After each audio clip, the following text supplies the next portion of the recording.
Welcome to the class. A very good morning to all of you. In the previous class, we were discussing about GM crops.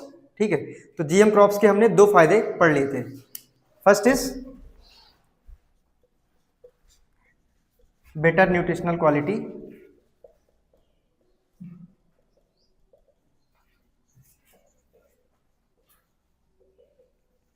ठीक है, ये हमारा दूसरा था. और पहला है increase in productivity. Increase in productivity. Increase in productivity. तो पिछली क्लासेस में हमने दो फायदे कवर कर लिए थे जीएम क्रॉप्स के. ठीक है, आज है हमारा तीसरा जो जीएम क्रॉप्स का फायदा है, बेनिफिट्स ऑफ जीएम क्रॉप्स. इसमें है हर्बिसाइड टॉलरेंस. Herbicide tolerance. ठीक है, हर्बिसाइड टॉलरेंस. तो आप हेडिंग डाल लीजिए हर्बिसाइड टॉलरेंस. इसको हम क्या बोलते हैं? वीडीसाइड टॉलरेंस भी बोलते हैं. Herbicide tolerance HT.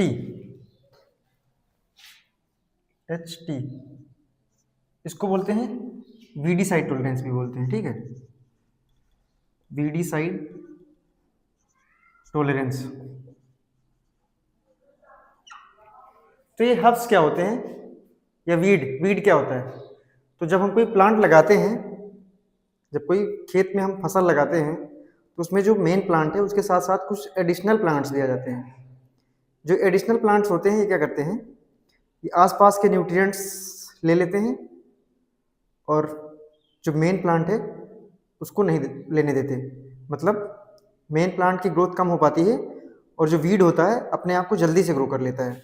ठीक है, वीड जो एडिशनल प्लांट्स होते हैं ना, या उनको हर्ब्स भी बोलते हैं, वीड या हर्ब्स. तो नुकसान होता है इससे ना, हमें एडिशनल कुछ दवा छिड़कनी पड़ती है. किसके लिए? वीड के लिए. वीड के लिए हमें एडिशनल दवा छिड़कनी पड़ती है. उसका क्या नाम होता है? ग्लूफोसाइनेट. क्या नाम होता है? ग्लूफोसाइनेट. ठीक है, तो ये जो है वीड है, ये unwanted plant. Unwanted plant.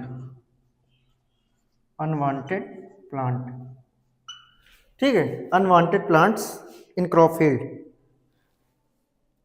Decrease in productivity. Unwanted plants in crop field which decrease in productivity. Productivity में क्यों ये डिक्रीज कैसे करते हैं? क्योंकि आसपास का सारा न्यूट्रिएंट्स, पानी, ये सब कौन ले लेता है? वीड ले लेता है. तो मेन प्लांट्स को नहीं मिल पाता है. तो जो केमिकल हम छिड़कते हैं वीड को मारने के लिए, उसका क्या नाम है? ग्लूफोसाइनेट. जो ग्लूफोसाइनेट.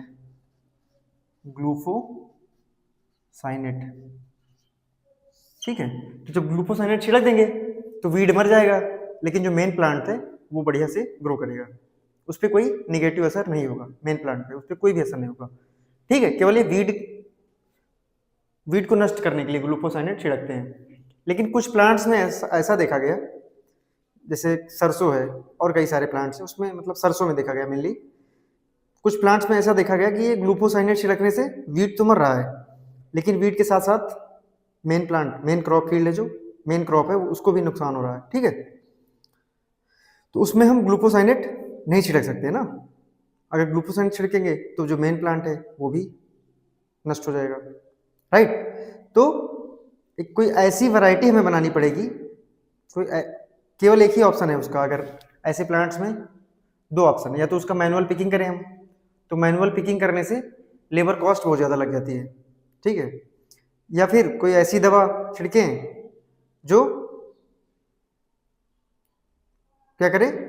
वीडीसाइड टॉलरेंस हो, है ना. मतलब मेन प्लांट को कोई नुकसान ना पहुंचे उससे. समझ में आ गया? तो साइंटिस्ट ने ऐसी वैरायटी डेवलप की. सरसों में मेनली होता था. सरसों का तेल निकलता है ना, तेल काम आता है, उसमें एडिबल ऑयल है. तो सरसों को बाहर से तेल को हमको इंपोर्ट भी करना पड़ता है, क्योंकि हम अपनी ज़रूरत के हिसाब से तेल पूरा नहीं कर पाते हैं. तो सरसों की खेती 30% प्रभावित थी। किस लिए? क्योंकि हमारे पास ग्लूकोसाइनेट रेजिस्टेंस वाली सरसों नहीं थी। तो साइंटिस्ट ने डेवलप किया क्या? ग्लूकोसाइनेट रेजिस्टेंस वाली सरसों, मतलब उस पर ग्लूकोसाइनेट का असर नहीं पड़ेगा। तो कैसे डेवलप किया? एक नई वैरायटी डेवलप की सरसों की, ठीक है, जिसको कहते हैं जीएम सरसों, जीएम सरसों या फिर DMH11, धारा मस्टर्ड हाइब्रिड 11, राइट। DMH11 उसको क्या बोलते हैं? DMH11, धारा मस्टर्ड हाइब्रिड 11, ठीक है। तो इसमें आप लिखिए पहला point, to manage weed glufosinate is used in the crop field. Glufosinate is used in the crop field,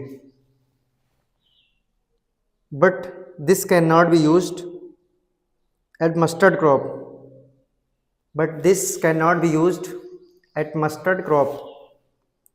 Because mustard crop will also be killed with this chemical.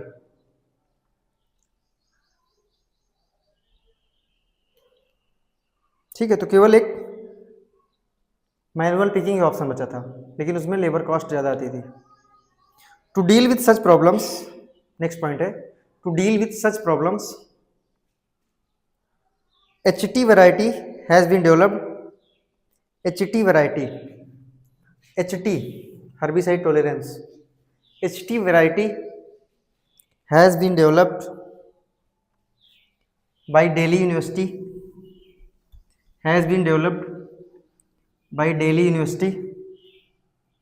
under the guidance of Dr. Deepak Pental,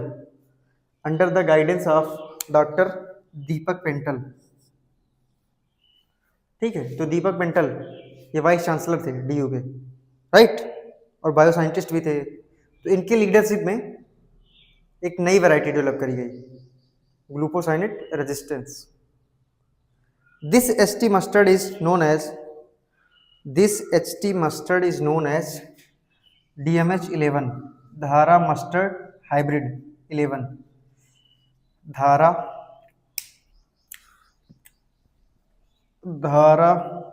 mustard hybrid 11 इसका नाम रखा गया, ठीक है। DMH11, धारा mustard hybrid 11, ये नई variety develop की गई। किसके लीडरशिप में? डॉक्टर दीपक पेंटल के लीडरशिप में, दिल्ली यूनिवर्सिटी के द्वारा डेवलप की गई, राइट। तो इंडिया में सरसों उगती थी वो वरुणा मस्टर्ड उगती थी, ठीक है। कैसे उन्होंने क्या क्या किया, क्या जेनेटिक चेंजेस किए, हम वो आपको बताएंगे।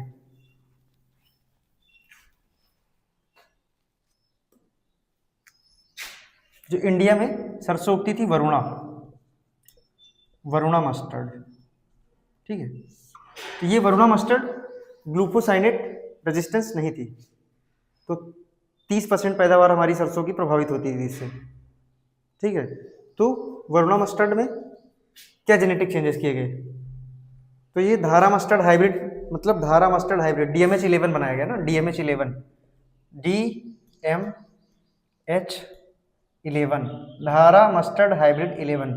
तो इसमें दो चेंज किए गए, इसमें हाइब्रिड भी बढ़ा रहा है, एक तो हाइब्रिड का भी यूज किया गया और दूसरा जेनेटिक चेंजेस भी किए गए, मतलब जेनेटिक इंजीनियरिंग का भी यूज किया गया, ठीक है। तो क्या डिफरेंस होता है दोनों में, हाइब्रिड में और जेनेटिक इंजीनियरिंग में क्या डिफरेंस होता है? तो हाइब्रिड वो होता है जो क्रॉस पॉलिनेशन के थ्रू या क्रॉस ब्रीडिंग के थ्रू बनता है, ठीक है। क्रॉस पॉलिनेशन या क्रॉस ब्रीडिंग के थ्रू जो बनता है वो हाइब्रिड होता है। तो कई बार क्या करा जाता है, दो वैरायटीज का क्रॉस करा दिया जाता है। तो क्रॉस कराने के बाद जो भी डिजायर्ड कैरेक्टर्स हैं वो कई बार आ जाते हैं, कई बार नहीं भी आते हैं। तो जो आ जाते हैं तो हमारे लिए फायदेमंद होता है। तो क्रॉस पॉलिनेशन मतलब हाइब्रिड में क्या कराया जाता है, हाइब्रिड टेक्नोलॉजी में, हाइब्रिड मेथड में क्रॉस पॉलिनेशन कराया जाता है या क्रॉस ब्रीडिंग कराई जाती है, ठीक है। और जेनेटिक इंजीनियरिंग में जो डिजायर्ड कैरेक्टर्स हैं वो जीन इंसर्ट किया जाता है, किसमें? प्लांट में, राइट। तो ये हाइब्रिड और जेनेटिक, इसमें आपको डिफरेंस पता चल गया होगा। तो धारा मस्टर्ड हाइब्रिड में क्या, जो अपने यहाँ वरुणा होती थी, तो वरुणा को लिया गया, वरुणा को लिया गया, और वरुणा मस्टर्ड और हीरा मस्टर्ड, हीरा मस्टर्ड, ठीक है। वरुणा मस्टर्ड और हीरा मस्टर्ड दोनों को लिया गया, दोनों का क्रॉस कराया गया। इसमें मिलाया गया बार्नेज जीन,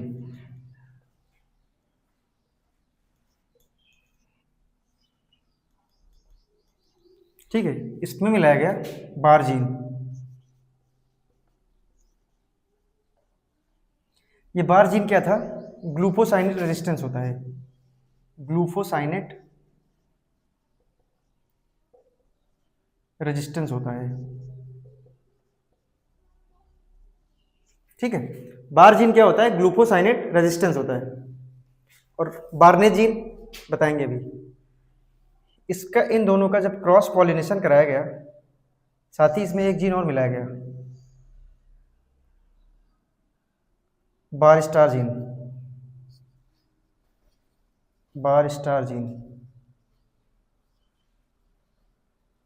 ठीक है। बार्नेज जीन, बार जीन और बार स्टार जीन, पहले इनका क्रॉस पॉलिनेशन कराया गया और ये इन 3 जीन का भी यूज किया गया।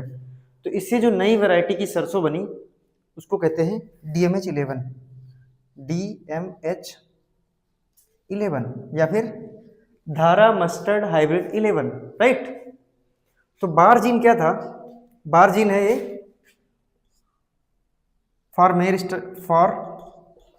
Male sterility,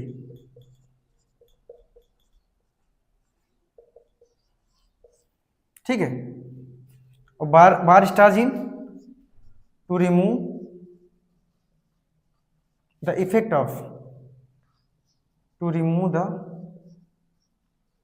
of, bar gene,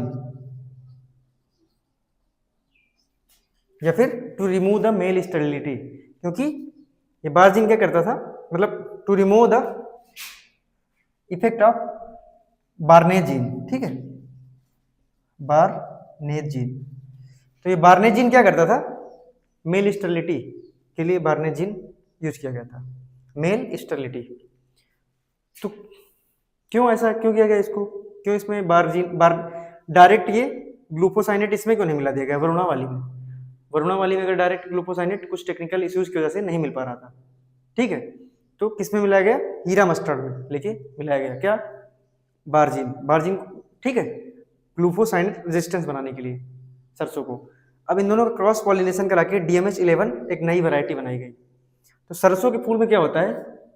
mail और फीमेल दोनों पार्ट होते हैं, सेल्फ पॉलिनेशन इसको बोलते हैं ना। सरसों का फूल सेल्फ पॉलिनेट करता है, ठीक है। तो हमें क्या चाहिए था? हमें ग्लूकोसाइनेट रेजिस्टेंस चाहिए था सरसों। तो जब सरसों का फूल आपस में ही शादी कर लेता है, अपने से ही शादी कर लेता है, जिसको बोलते हैं क्रॉस पॉलिनेशन देसी भाषा में, ठीक है। तो मान लीजिए ये जीन नहीं मिलाते तो इसका मेल पोर्शन भी रहता, वरुणा वाला भी और हीरा वाला भी रहता, ठीक है।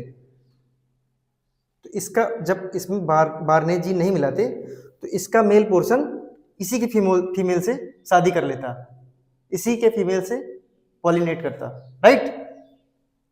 तो इसका हम पहले स्टेरिलिटी के लिए, मेल स्टेरिलिटी मतलब मेल खत्म, इसमें अब मेल नहीं बचा, केवल फीमेल पार्ट इसका बचा।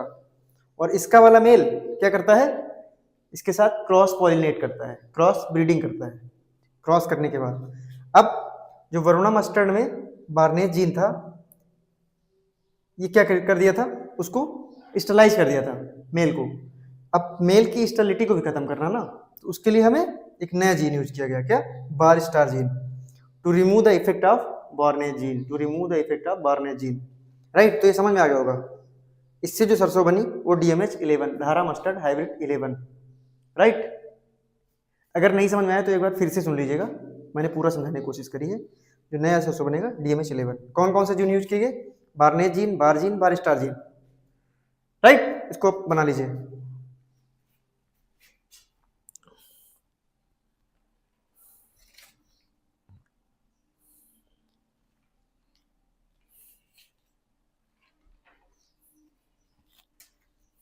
नेक्स्ट लिखिए, DMH11 is a DMH11 is a genetically modified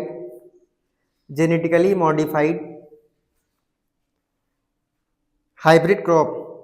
DMH11 is a genetically modified hybrid crop where three genes from soil bacteria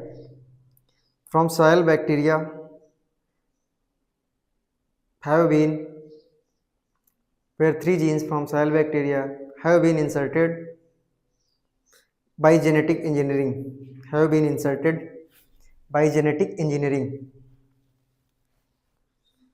Bar gene is responsible for herbicide tolerance.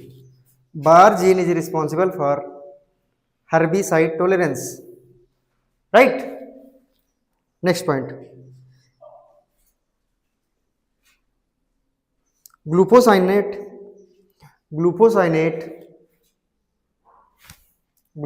ऐसे लिखा जाएगा,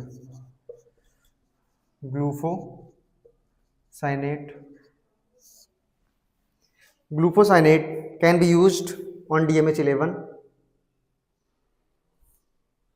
and better weed management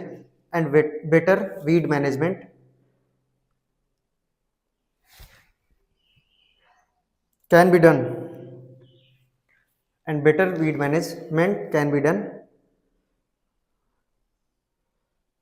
which will increase the crop productivity by 30%.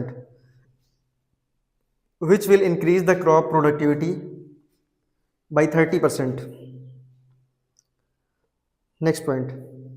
In Feb 2023, Government of India has approved the environmental release of DMH11.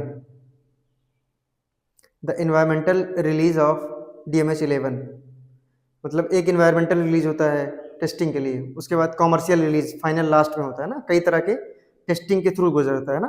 कोई भी अगर crop है उसमें genetically engineering जब करी जाती है तो कई टेस्टिंग के थ्रू गुजरता है, राइट। तो लिखिए, environmental release of DMH11 so that its impact on environment can be studied, and after that the cultivation of DMH11 will be start.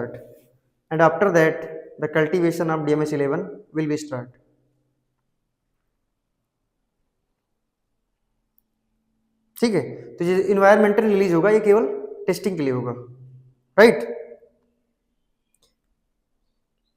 खेतों में लगाई जाएगी ये इन्वायरमेंटल रिलीज में, लेकिन खेत में बेचने के लिए नहीं, केवल स्टडी पर्पस के लिए, मतलब कॉमर्शियल यूज के लिए नहीं, केवल स्टडी पर्पस के लिए लगाई जाएगी, right. Next point, after proper evaluation of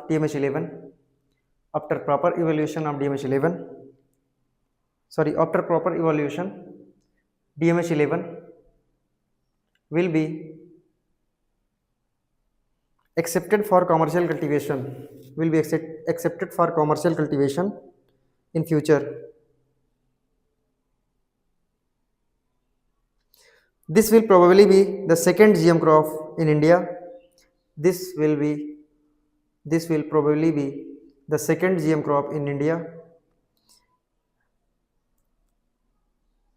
And first food crop in India accepted for commercial cultivation.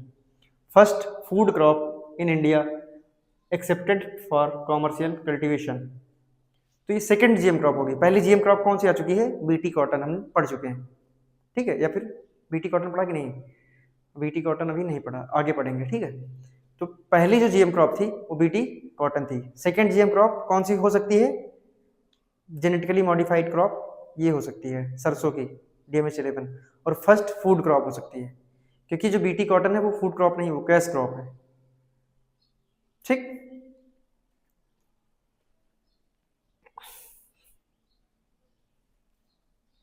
तो अभी DMH11 की कमर्शियल कल्टीवेशन के परमिशन अभी मिला नहीं है, मिलना बाकी है, केवल इन्वायरमेंटल रिलीज हुआ है। क्या पता आगे आने वाले कुछ समय में कमर्शियल कल्टीवेशन होना भी स्टार्ट हो जाए, राइट। तो ये हमारा तीसरा पॉइंट खत्म हो गया, हर्बिसाइड टॉलरेंस। अब नेक्स्ट हम पढ़ेंगे paste resistance crop. Paste resistance crop, अगली हेडिंग डाल लीजिए।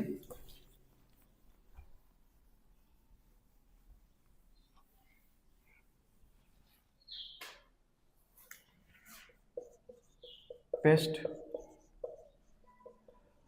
Resistance crop. तो पेस्ट क्या होता है? पेस्ट होता है कीड़ा जो मार देता है किसको? फल को, पेड़ को मार देता है पेस्ट। पेस्ट अटैक सुना होगा ना आपने। तो पेस्ट रेजिस्टेंस क्रॉप, ठीक है। पेस्ट रेजिस्टेंस क्रॉप क्या होती है?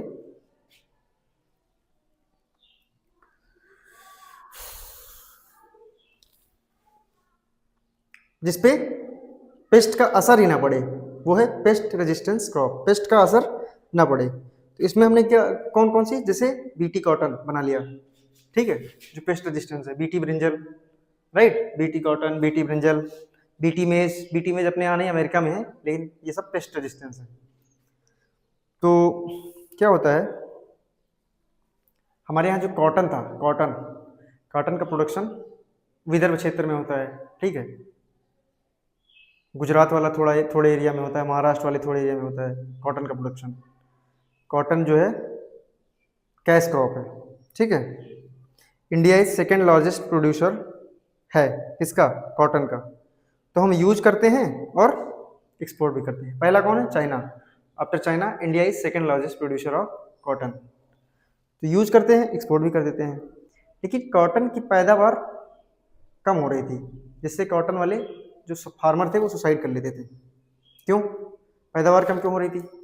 क्योंकि जो कॉटन है इसका जब प्लांट बड़ा होता है उसी टाइम इसमें एक पेस्ट मतलब एक कीड़ा लग जाता है, पेस्ट। उसका नाम है बालवार्म। क्या है? बालवार्म कीड़ा लग जाता है, जो किसको मार देता है? कॉटन को मार देता है, प्लांट को मार देता है। इससे पैदावार बहुत ज़्यादा कम होती थी, मतलब बहुत कम होती थी, राइट। तो इससे छुटकारा, किसान बहुत परेशान थे, किसान सुसाइड कर लेते थे, क्योंकि किसान की तो सारी इकोनॉमी किस पे डिपेंड करती है? पैदावार पे डिपेंड करती है। तो इससे निजात पाने के लिए, इससे छुटकारा पाने के लिए क्या किया गया? एक कॉटन की नई वैरायटी डेवलप की गई, जिसको बोलते हैं BT cotton. BT cotton, BT cotton. उसमें क्या होगा? उसमें जो ये बालवार्म कीड़ा है, इसको मारने वाला प्रोटीन भी डाल दिया गया उसके जीन में, ठीक है। तो जैसे बालवार्म कीड़ा आएगा उसको कौन मार देगा? कॉटन का प्लांट खुद ही मार देगा। पेस्ट रेजिस्टेंस हो चुका है वो, ठीक है। जो पेस्ट आएगा असर नहीं करेगा उस पर, क्योंकि उसमें ऑलरेडी प्रोटीन डाल दी गई है। कैसे? जेनेटिक इंजीनियरिंग के थ्रू, राइट। इसमें क्या किया गया? जो कॉटन था, क्योंकि यही एक ऑप्शन हमारे पास बचा था ना कॉटन की पैदावार बढ़ाने के लिए। अगर हम मान लीजिए जो पेस्ट आ जाते हैं, तो पेस्ट को हटाने के लिए हम दवा का छिड़काव करते हैं। क्या करते हैं? दवा का छिड़काव। तो जो पेस्टिसाइड उसको बोलते हैं, पेस्टिसाइड, ठीक है। पेस्टिसाइड से क्या क्या असर पड़ता है? एक तो सॉयल पे असर पड़ता है, इन्वायरमेंट पे असर पड़ता है,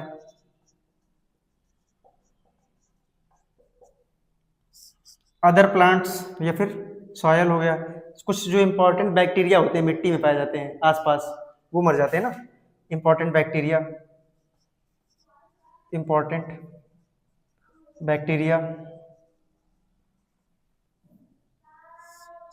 मर सकते हैं, किससे? पेस्टिसाइड से।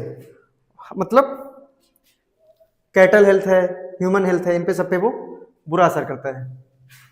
कैटल हेल्थ, मान लीजिए जानवर गए चरने, वो खा लिए क्या, जिसपे पेस्टिसाइड पड़ा है वो खा लिए, तो जानवर को नुकसान करेगा। अब जानवर के माध्यम से वो इंसानों को भी नुकसान कर देता है। अगर मान लीजिए फल फल खाया, इंसानों ने खाया, तो इंसानों को भी नुकसान कर सकता है।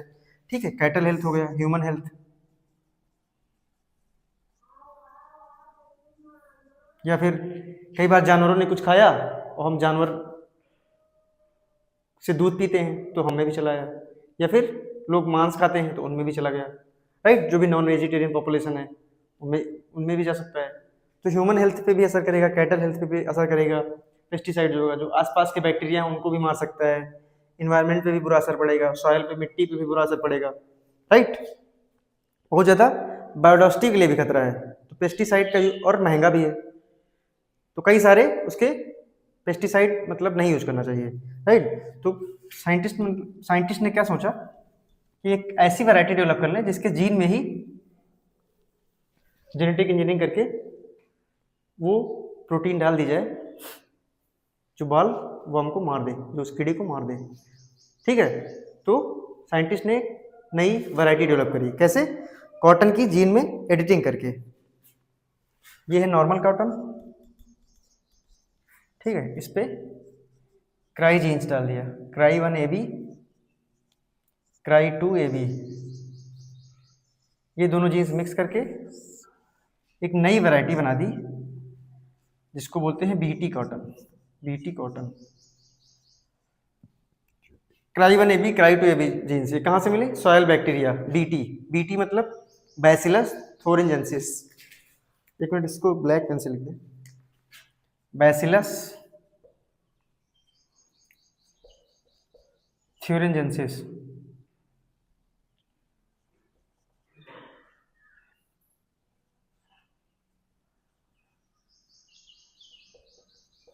ठीक है, बीटी ये है सॉयल बैक्टीरिया, राइट। बीटी क्या है? बैसिलस थोरिनजेंसिस सॉयल बैक्टीरिया है। इससे दो जीन लिए गए, क्राई 1AB, क्राई 2AB, इसको कॉटन में मिक्स कर दिया गया, राइट। और एक नई वैरायटी बनाई गई, बीटी कॉटन। बीटी कॉटन क्या है? बालगार्ड इस पे, मतलब बॉलवार्म इस पे असर नहीं करेगा। बॉलवार्म जो कीड़ा था उस पे असर नहीं करेगा, ठीक है। इसमें एक बीटी टॉक्सिन होती है, प्रोटीन बीटी टॉक्सिन, जो बॉलवार्म को मार देगी, किल बॉलवार्म। बीटी टॉक्सिन है जो बॉलवार्म को किल कर देगी, ठीक है। तो इससे पैदावार बढ़ जाएगी, राइट। तो ये हमारा पूरा प्रोसेस हुआ, इसको आप नोट कर लीजिए।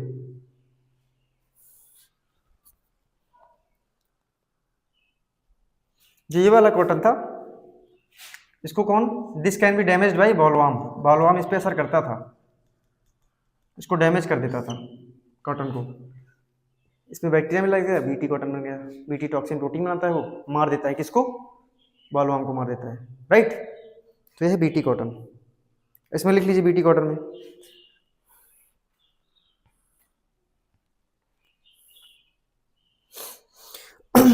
BT cotton is genetically modified cotton species, is genetically modified cotton species developed by Monsanto USA। Monsanto company का नाम है, Monsanto USA।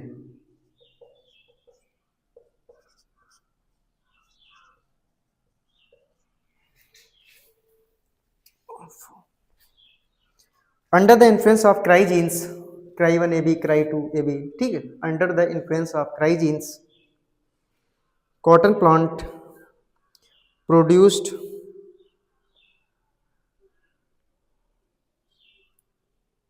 cotton plant produces a toxic protein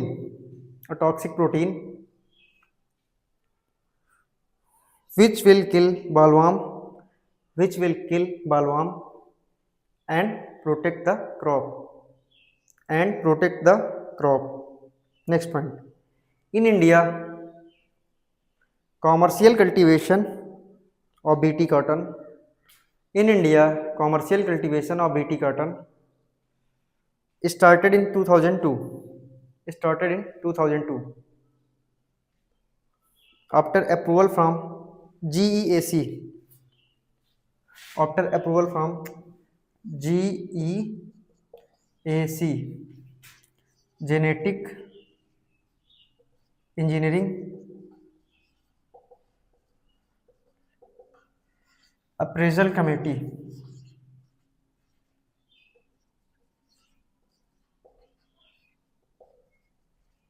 ठीक है, GEAC, genetic engineering appraisal committee, and ministry of environment, and ministry of environment, ठीक है, and ministry of environment. At present, next point है, at present more than 95% of cotton plantation are of BT cotton. मतलब जो 95% आज crop field है उनमें कौन सा कॉटन यूज किया, कॉटन लगाया जाता है, बीटी कॉटन। कौन सा cotton? BT cotton, right. BT cotton was accepted in India, BT cotton was accepted in India to protect environment from extensive use of pesticide, to protect environment on extensive use of pesticide. ठीक है, तो India में Monsanto किसके साथ काम start किया? Joint venture, Indo US joint venture, Monsanto plus महाइको।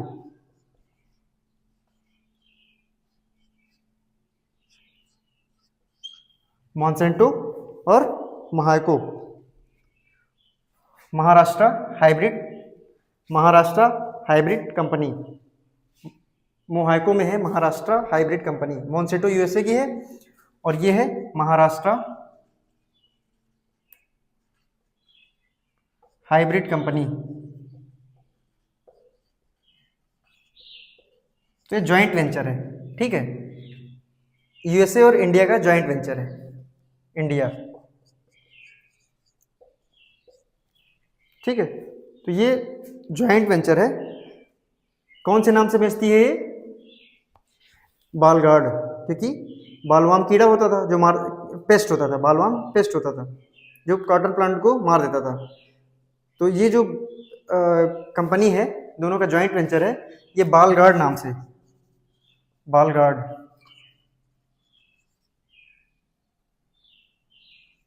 ठीक है, बालगार्ड मतलब बालवाम से रक्षा करने वाला। तो लिखिए, joint venture is responsible for marketing और बीटी कॉटन।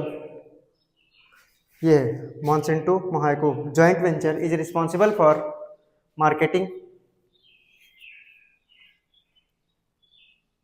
और BT cotton, and it is sold by brand name of Balgard, by brand name of Balgard। ठीक है, तो 2002 के बाद से अपना लिया गया। उसके बाद कॉटन की प्रोडक्टिविटी बढ़ी, सुसाइड रेट्स भी कम हुए और इन्वायरमेंट पे भी जो बुरा असर पड़ना था वो बंद हुआ। मतलब पेस्टिसाइड के इफेक्ट से जो इन्वायरमेंट पे असर पड़ना था वो भी कम हुआ। ठीक है, तो ये सारे प्रॉफिट हुए, फायदे हुए। तो मॉन्सेंटो ने क्या बोला कि भाई बीटी ब्रिंजल भी लगा लो, इतने सारे जब फायदे हैं तो, क्योंकि ब्रिंजल पे भी कीड़ा आ जाता है, ब्रिंजल पे भी पेस्ट का अटैक हो जाता है। तो मॉन्सेंटो ने बोला बीटी ब्रिंजल भी लगा लो,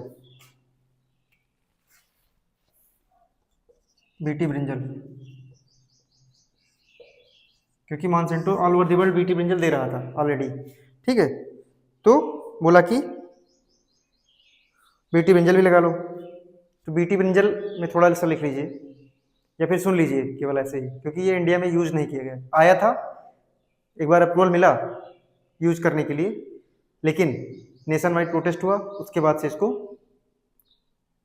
हटा दिया गया, आज तक यूज नहीं किया गया, टेस्टिंग अभी भी चल रही है, राइट। तो आप लिखिए बीटी ब्रिंजल।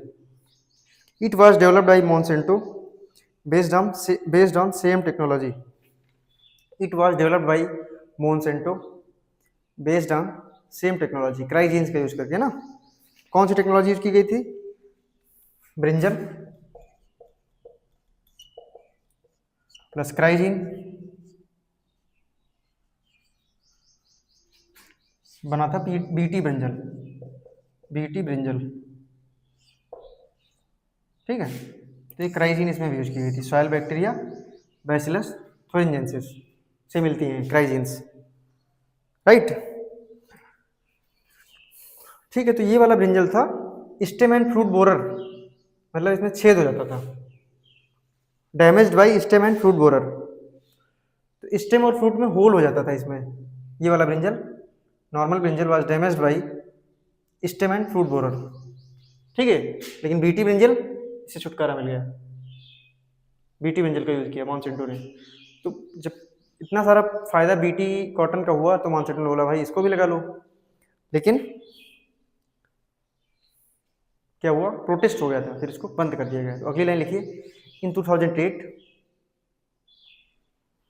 जीईएसी, जीईएसी बताया था ना अभी, genetic engineering appraisal committee, GEAC approved BT brinjal for commercial cultivation, approved BT brinjal for commercial cultivation, but due to nationwide protest, but due to nationwide protest the commercial cultivation was not allowed, the commercial cultivation was not allowed and it was banned in 2009,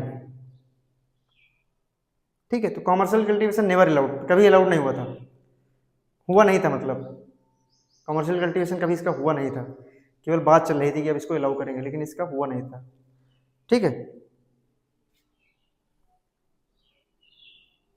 तो जानते हो 2008 में जब ये आया था कि अब बीटी ब्रिंजल उगाया जाने लगेगा, तो नेशन वाइड प्रोटेस्ट हुआ था, पूरे देश में प्रोटेस्ट हो रहा था कि नहीं भाई बीटी ब्रिंजल को मत लाओ। जगह जगह पे इन्वायरमेंटलिस्ट, बायोसाइंटिस्ट और सेफ जो होते हैं ना 5 स्टार वाले, वो सब प्रोटेस्ट कर रहे थे। और प्रोटेस्ट ये कैसा था, कोई नॉर्मल प्रोटेस्ट नहीं था, बहुत ही टेस्टी प्रोटेस्ट था, पीसफुल था और टेस्टी था। टेस्टी कैसे था, क्योंकि ये सारे लोग प्रोटेस्ट कर रहे थे जो सेफ थे, जगह जगह बैंगन का भरता बांट रहे थे। भरता जानते हो ना, बैंगन का भरता बनाया जाता है, तो ये जगह जगह बैंगन का भरता बांट रहे थे और लोगों से कह रहे थे कि आप भरता खाइए, और ये नॉर्मल ब्रिंजल का जो भरता है नॉर्मल ब्रिंजल का है, तो नॉर्मल ब्रिंजल का भरता देखिए कितना टेस्टी है, बहुत ही टेस्टी है, इस पर आप साइन करिए ये टेस्टी है। और सरकार जो नया बीटी ब्रिंजल ला रही है उसको ना लाए, वो हमारे लिए नुकसानदायक होगा, ठीक है। तो ये बहुत ही टेस्टी प्रोटेस्ट था, तो जगह जगह गाने बजते थे। दिल्ली में भी प्रोटेस्ट हो रहा था 2008 में, हालांकि हम लोग तब छोटे थे, राइट, लेकिन जगह जगह गाना बज रहा था, यहाँ भी होगा वहाँ भी होगा, अब तो सारे जहाँ पे होगा क्या, तेरा ही जलवा नहीं बैंगन का भरता, राइट। तो ये सारा प्रोटेस्ट चल रहा था। जो रील आपने देखा ना, यहाँ भी होगा वहाँ भी होगा, अब तो सारे जहाँ पे होगा, गाजर का हलवा, वो वाला हलवा नहीं, यहाँ पे बैंगन के भरते की बात चल रही है। तो बहुत ही टेस्टी था और पीसफुल प्रोटेस्ट था, राइट। तो लेकिन क्या है कि भाई बैंगन में कीड़े तो लगते हैं, अगर बैंगन की पैदावार बढ़ानी है तो हमें कुछ ना कुछ करना पड़ेगा। तो नेक्स्ट पॉइंट लिखिए, at present BT brinjal is going through, at present BT brinjal is going through field trial and evaluation in India, field trial and evaluation in India. Bangladesh has accepted BT brinjal for commercial cultivation in 2013. Bangladesh has accepted BT brinjal for commercial cultivation in 2013. Right? तो फिर क्या है, ये हमारा paste resistance crop हम पढ़ लिए। अब नेक्स्ट टॉपिक होगा हमारा 5वां नंबर, न्यू प्लांट प्रोडक्ट या फिर new chemical from plant. New plant product, new plant product, new plant product या फिर new chemical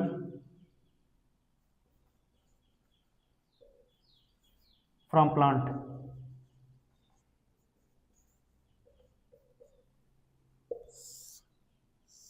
new plant product जैसे कि सरसों में मछली का तेल हम निकाल लें अगर, ठीक है, मछली का तेल, ओमेगा फिश ऑयल होता है ना, यूज होता है, आईसाइट के लिए यूज होता है। तो अगर हम सरसों से मछली का तेल निकाल लें, तो जो लोग मछली नहीं खाते हैं, नॉन वेजिटेरियन है, मतलब जो लोग मछली खाते हैं, नॉन वेज हैं, उनके लिए तो ओमेगा फिश ऑयल चल जाता है। लेकिन जो लोग वेजिटेरियन हैं, मछली नहीं खाते हैं, उनके लिए फ़ायदेमंद हो जाएगा, क्योंकि ये तेल कहाँ से आ रहा है, सरसों के पौधे से। Omega 3 and omega 6 fish oil from mustard, सरसों से, ठीक है। इसी तरह जो एग है, एग प्रोटीन, अंडे में प्रोटीन होती है ना, बहुत ही फायदेमंद होती है। लेकिन जो लोग वेजिटेरियन है, अंडा नहीं खाते हैं, वैसे मैं भी वेजिटेरियन हूँ, अंडा नहीं खाता हूँ, तो जो वेजिटेरियन है उनको अगर उस प्रोटीन की ज़रूरत पड़े तो आगे साइंटिस्ट ऐसा प्रोविज़न कर रहे हैं कि जो मटर के दाने में अंडे का प्रोटीन आना स्टार्ट हो जाएगा, राइट, एल्बुमिन प्रोटीन जो होता है तो मटर के दाने में आना स्टार्ट हो जाएगा। तो ये है न्यू प्लांट प्रोडक्ट या फिर न्यू केमिकल फ्रॉम प्लांट। तो हेडिंग डाल के लिखिए इसमें, with the help of genetic engineering a new gene can be inserted in the plant, a new gene can be inserted in the plant to produce a new compound, to produce a new chemical compound or new nutrient which is otherwise not present in the plant, which is otherwise not present in the plant। मतलब जो plant में नहीं present था, लेकिन एक नया chemical हमने किसके थ्रू ला दिया, जेनेटिक इंजीनियरिंग के थ्रू ला दिया। तो ये भी सब कॉन्सेप्ट लेवल पे है, आगे चल के फ्यूचर में इसकी पॉसिबिलिटीज हो सकती हैं, ठीक है। एग्जाम्पल में लिखिए, albumin protein, egg protein, albumin protein होता है एग प्रोटीन, मतलब अंडे में होता है वो, ठीक है। इन पीस मतलब मटर के दाने में अंडे का प्रोटीन अगर आने लगे, किसके थ्रू, जेनेटिक इंजीनियरिंग के थ्रू, इसका कहने का मतलब ये है। दूसरा है omega 3 and omega 6 fatty acid, omega 3 and omega 6 fatty acid, fish oil in mustard, fish oil in mustard. Next है insulin hormone in tomato, insulin hormone in tomato. तो ये प्रोटीन अगर अंडे में आने लगेगा, ओमेगा फिश ऑयल अगर सरसों में आने लगेगा, तो वेजिटेरियन के लिए फ़ायदा ही फ़ायदा हो जाएगा, राइट। तो बहुत सारे लोग नॉनवेज हैं हमारे स्टूडेंट में भी, और बहुत सारे लोग वेजिटेरियन हैं, मैं तो वेजिटेरियन हूँ। तो जो नॉनवेज हैं वो नॉनवेज खाएं, जो वेज हैं वो वेज खाएं, लेकिन दवाइयों के मामले में भी आगे आ जाएगा, क्या आ सकता है, मतलब टेस्टिंग चल रही है, फिश ऑयल सरसों में और अंडे वाला प्रोटीन मटर में, राइट। तो अगली हेडिंग है 6 number, medicinal properties in plant. ये 5वां था, छठा है medicinal properties in plant, medicinal properties in plant. इसमें लिखिए, by introduce of new gene, by introduce of new gene in plant, by introduce of new gene in plant genome, medicinal property can be added with the help of genetic engineering, medicinal property can be added with the help of genetic engineering, by adding, ठीक है, ठीक है, इतना ही लिख लीजिए, genetic engineering, right. इसमें पहला example लिख लीजिए, edible vaccine, edible vaccine, edible vaccine, ठीक है। वैक्सीन मतलब जो हम लगवाते हैं, जैसे एडिबल वैक्सीन, पोलियो है, पोलियो एडिबल वैक्सीन ना, उसको मुंह में लिया जाता है, मतलब मुंह में ड्रॉप तो लिया जाता है, राइट, एडिबल वैक्सीन है वो। और कोरोना वाली वैक्सीन सिरिंज से लगाई जाती थी, तो इंजेक्शन के थ्रू लगाई जाती थी। तो इंजेक्शन और वैक्सीन में अंतर होता है। वैक्सीन जो होती है वो इम्यूनिटी डेवलप करने के लिए होती है, इम्यूनिटी डेवलप करने के लिए। वो जो नॉर्मल इंजेक्शन लगता है वो किसी रोग से लड़ने के लिए लगता है, राइट। तो ये डिफरेंस होता है। लेकिन इंजेक्शन के थ्रू ही वैक्सीन इंजेक्ट की जाती है बहुत सारी वैक्सीन से। तो अगर एडिबल वैक्सीन आ जाए तो बढ़िया रहे खाने में, ऐसे खा लो वैक्सीन भी अंदर चली गई। तो एडिबल वैक्सीन का कॉन्सेप्ट यहीं से है। इसमें लिखिए, by adding antigen gene, by adding antigen gene of a particular disease, by adding antigen gene of a particular disease. तो एंटीजन क्या होता है? एंटीजन आपको पता होगा ना, तो नहीं पता तो जान लीजिए। एंटीजन जो है, जैसे कोई वायरस या बैक्टीरिया हमारे बॉडी में एंटर करता है तो वो एंटीजन की आईडी है, मतलब एंटीजन हमारी बॉडी में एंटर कर रहा है, राइट। उससे कौन फाइट करेगा? उससे फाइट करेगा एंटीबॉडी जो हमारे बॉडी में अवेलेबल है पहले से ही। मतलब एंटीजन एक तरह का अटैक हो रहा है हमारे पास, हमारी बॉडी में अटैक हो रहा है, और जो हमारा डिफेंस मैकेनिज्म है वो एंटीबॉडी, राइट। जो हमारा डिफेंस मैकेनिज्म है वो एंटीबॉडी। तो इसमें है एग्जाम्पल पहला, cholera vaccine in potato, cholera vaccine in potato,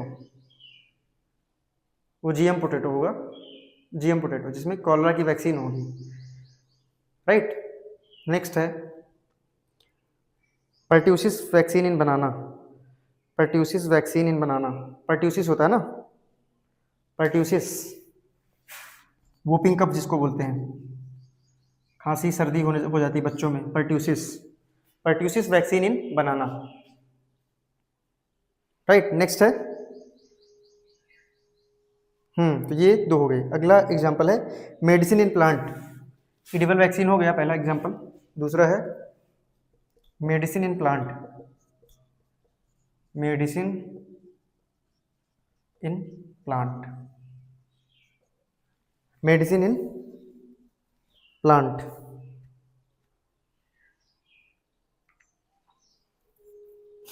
insulin in tomato, example इसमें लिखिए, मेडिसिन इन प्लांट में इंसुलिन इन टोमेटो, तो टमाटर में इंसुलिन आ जाएगा।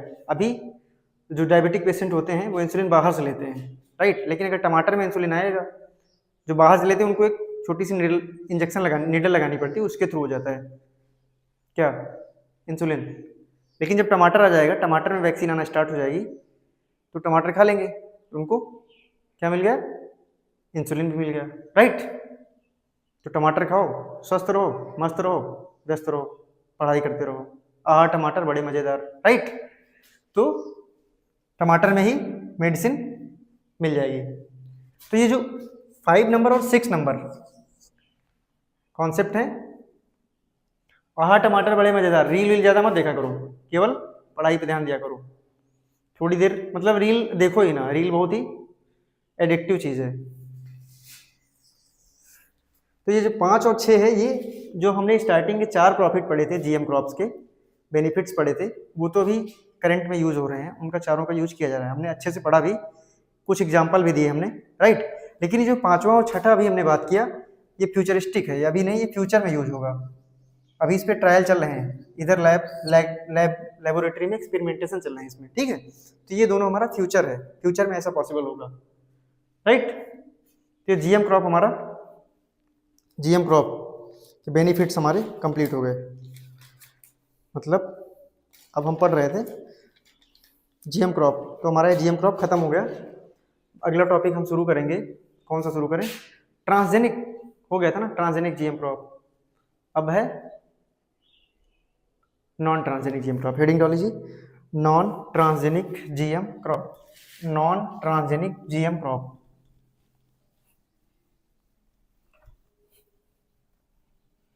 आज की क्लास थोड़ा लंबी रखेंगे, देखें जरा टाइमिंग क्या हुआ, कितना हुआ।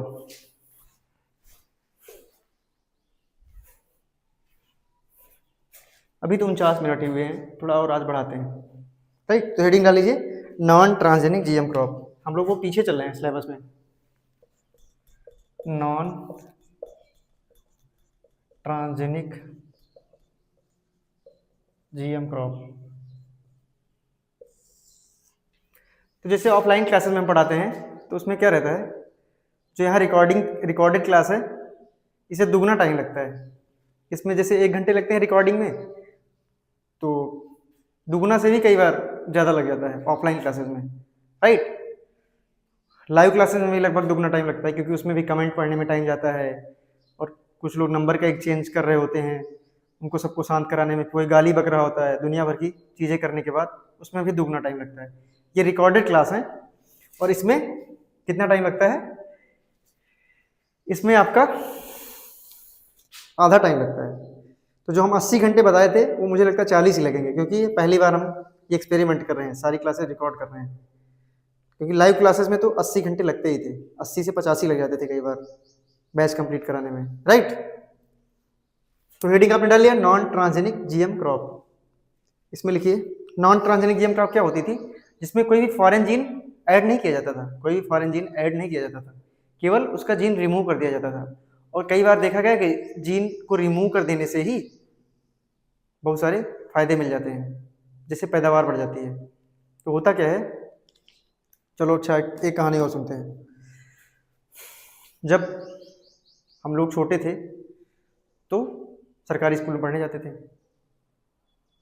सरकारी स्कूल और प्राइवेट स्कूल में कोई डिफरेंस नहीं है, government school are as good as private school. Right, तो हम पढ़ने जाते थे, तो जब वापस आते थे तो हमारे पास 2 ऑप्शन होते थे।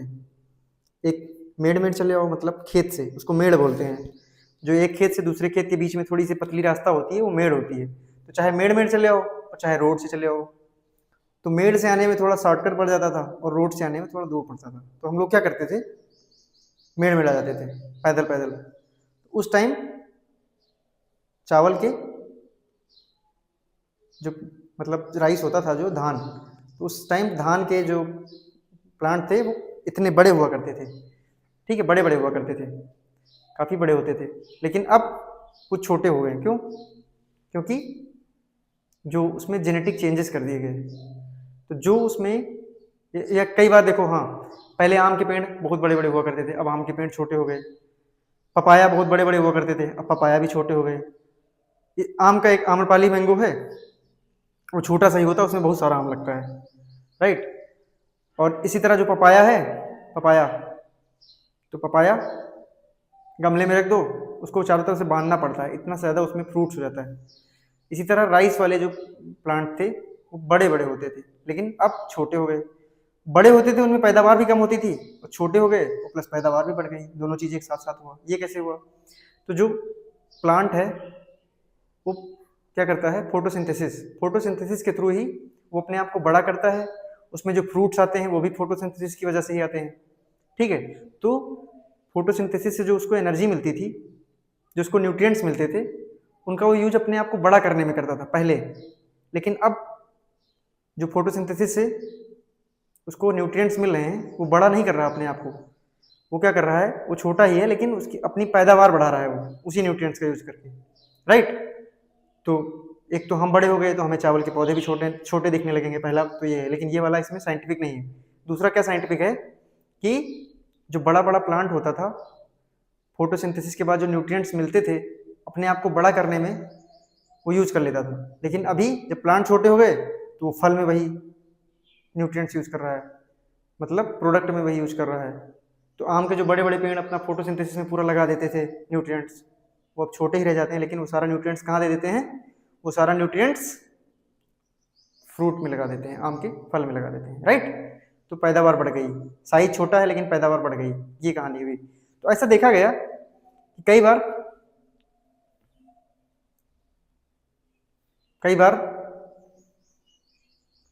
फॉरेन जीन, मतलब जो उसी का जीन है, फॉरेन जीन नहीं ऐड करना है, उसी का जीन हटा दिया जाए तो पैदावार बढ़ जाती है। राइट, तो बहुत अच्छी टेक्नोलॉजी, ये तो इंडिया ने ही डेवलप करी खुद। अभी इसको कई देशों में यूज किया जा रहा है। इसको बोलते हैं नॉन ट्रांसजेनिक जीएम क्रॉप। इसमें कोई भी फॉरेन जीन ऐड नहीं किया जाता है। तो आप लिखिए इसमें removing some gene from plant, removing some gene from plant may lead to increase in productivity, may lead to increase in productivity. This technology has been developed in India itself. This technology has been developed in India itself. Right? Indian Agriculture Research Institute IARI has developed this technology in 2017.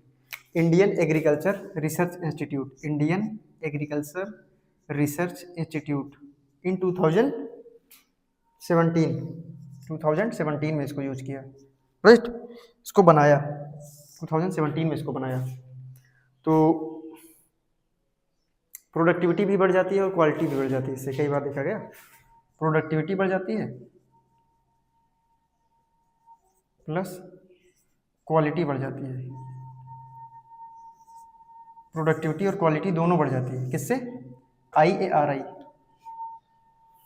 ने बनाया non transgenic GM crop से, non transgenic GM crop से, right.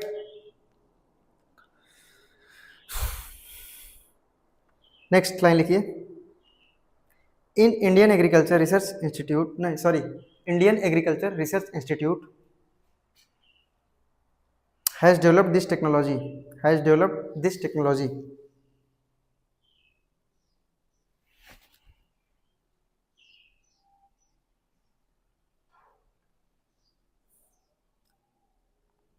and this is recently approved after, and this is recently approved, and this is recently approved,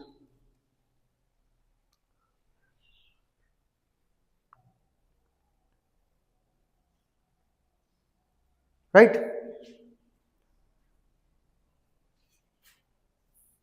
Next point, this is comparatively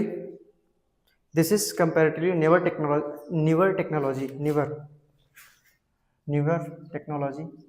गला सूखने लगा, एक गिलास पानी पीना पड़ेगा। चलो ये टॉपिक कंप्लीट हो गया, फिर पानी पीते हैं। This is comparatively newer technology of plant genome, newer technology of plant genome editing, plant genome editing, in which a foreign gene is not inserted into genome, in which a foreign gene is not inserted into genome, rather some genes are eliminated from the genome, rather some genes are eliminated from the genome,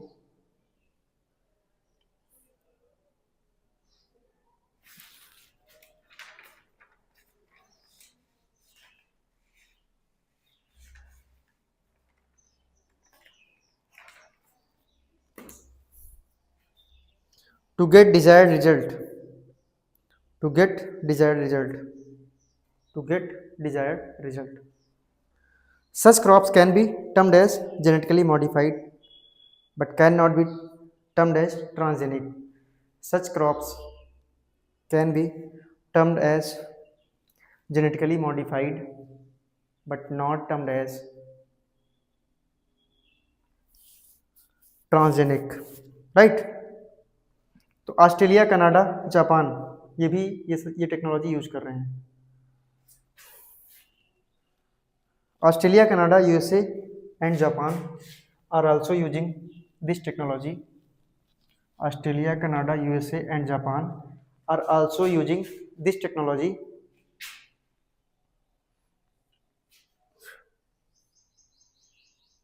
ठीक है, तो this technology is also called SDN technology, SDN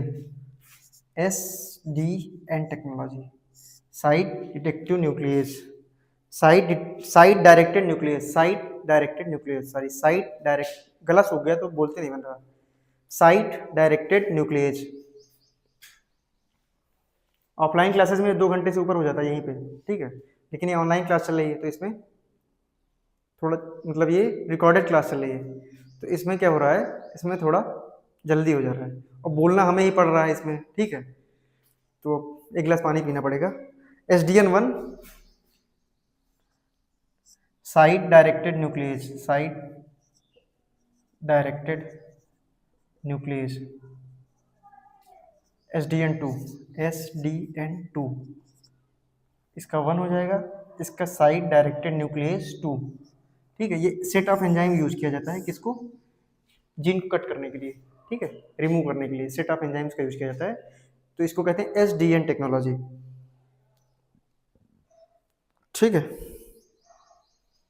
लिख लीजिए इसमें, this technology is also called SDN technology because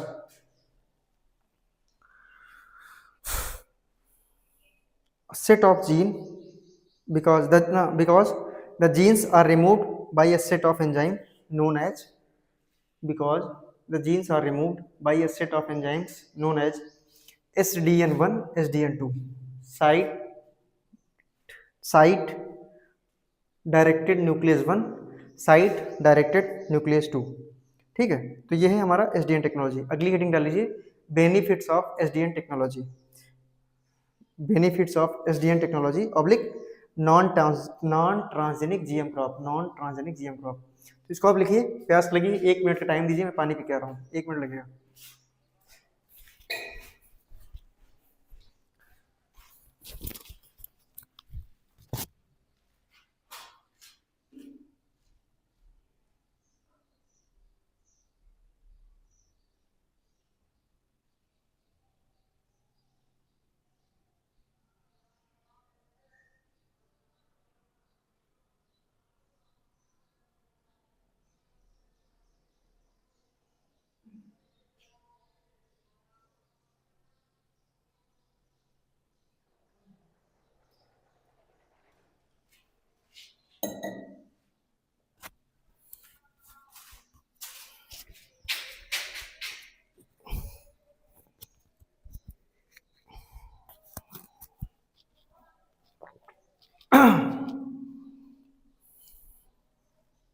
heading डालिए ना, benefits of SDN technology. ठीक है,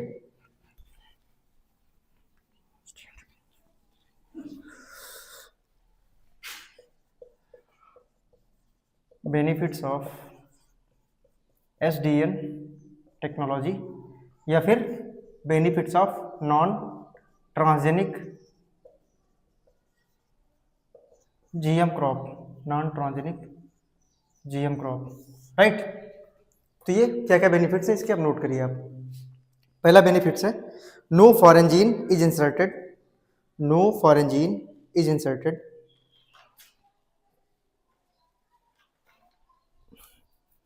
so there is less chances of biological risk, there is less chances of biological risk. This second point, this is cheaper and faster method, this is cheaper and faster method of development of GM crop, faster method of development of GM crop. Next है, it requires less time in field trials and has minimum least environmental impact।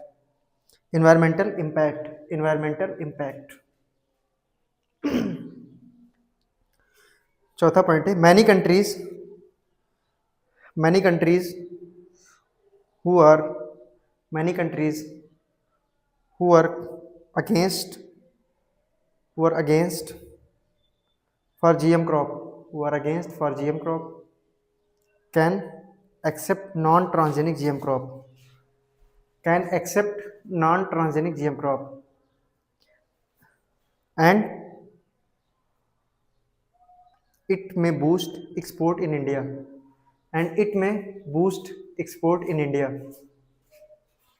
Right. तो जो France है, अभी एक latest case हुआ था, newspaper में news आई थी, तो फ्रांस को हम क्या करते हैं, बहुत सारा चावल इंपोर्ट करते हैं, राइट, बहुत ज़्यादा चावल इंपोर्ट करते हैं फ्रांस को, एक्सपोर्ट करते हैं फ्रांस को, बहुत ज़्यादा चावल हम अपने यहाँ से भेजते हैं, एक्सपोर्ट करते हैं। तो फ्रांस ने क्या किया, क्लेम कर दिया किसके ऊपर? हमारे ऊपर क्लेम कर दिया कि भाई जो इंडिया से चावल आया है वो जीएम राइस है, जेनेटिकली मॉडिफाइड राइस है, जीएम राइस। फ्रांस से जो चावल आया है वो जीएम राइस है।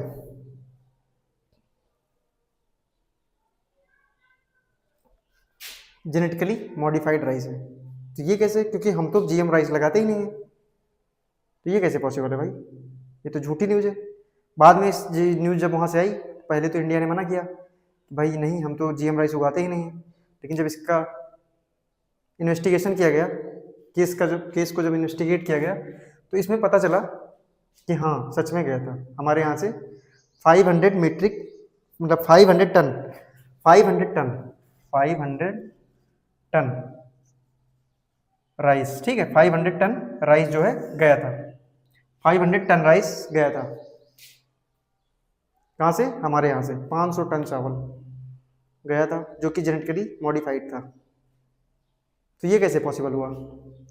तो क्या होता क्या है, अपने यहाँ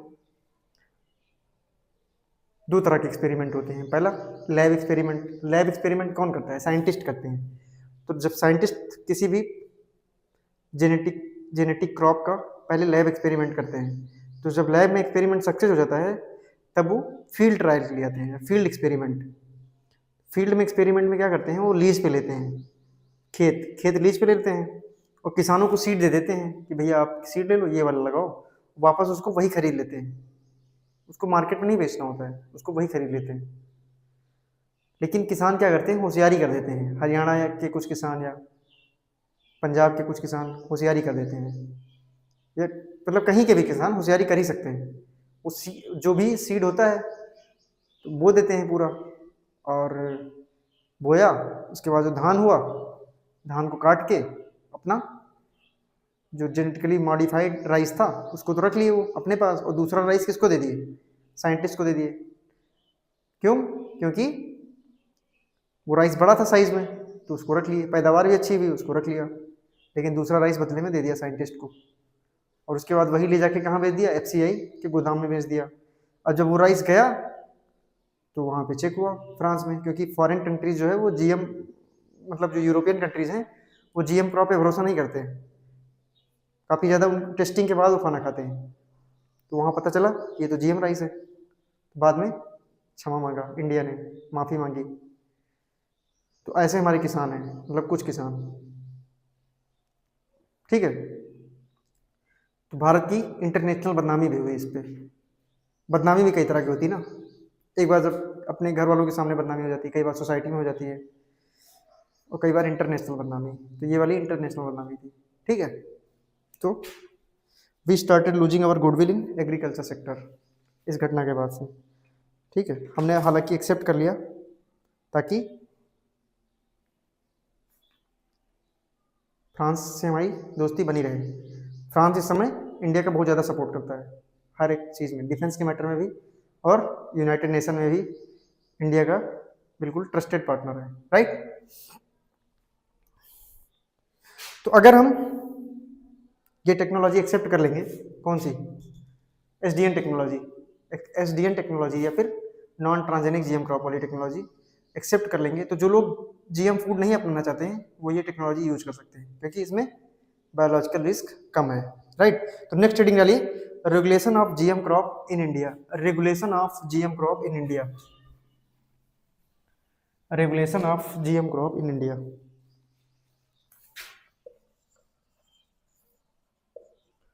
regulation of GM crop in India, ठीक है। इसमें पहला पॉइंट लिखिए, मतलब जीएम क्रॉप जो है उसको कौन रेगुलेट कर रहा है? कोई तो है रेगुलेट कर रहा है ना। तो ministry of environment, forest and climate change, ministry of environment, forest and climate change, ये खुद रेगुलेट नहीं कर पाएगी ना, तो इसने एक बॉडी बना दिया, तो वो बॉडी जो है इसको रेगुलेट करती है, जीईएसी, ठीक है, GEAC, genetic engineering appraisal committee, इसको क्या करती है? रेगुलेट करती है। तो GEAC रिपोर्ट देता है किसको? Ministry of environment forest and climate change को। अब ये उसकी मर्जी पे है, माने या ना माने, लेकिन रिपोर्ट कौन देता है? GEAC।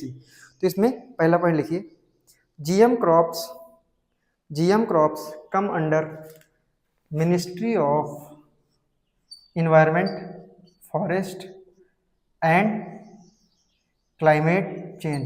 Ministry of environment forest and climate change. GM crops come under Ministry of Environment, Forest and Climate Change. Second है to regulate GM crop in India, Ministry of Environment, Forest and Climate Change has set up GEAC Genetic Engineering Appraisal Committee has set up GEAC, ठीक है, मतलब एक body setup कर दी GEAC। Next point, GEAC is responsible for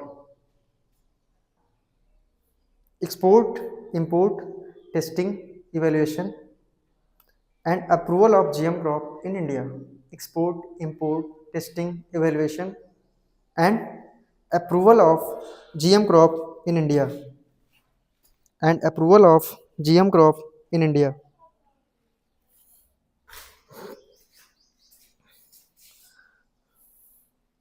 ठीक है।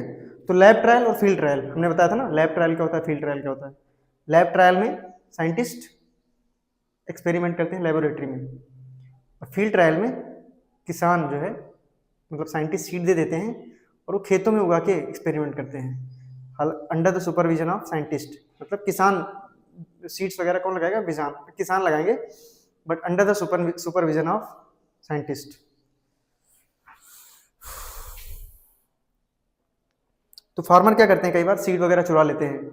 देखा गया है कि GM पोटैटो है, वो कहीं गुजरात में GM पोटैटो मिल रहा है, ठीक है।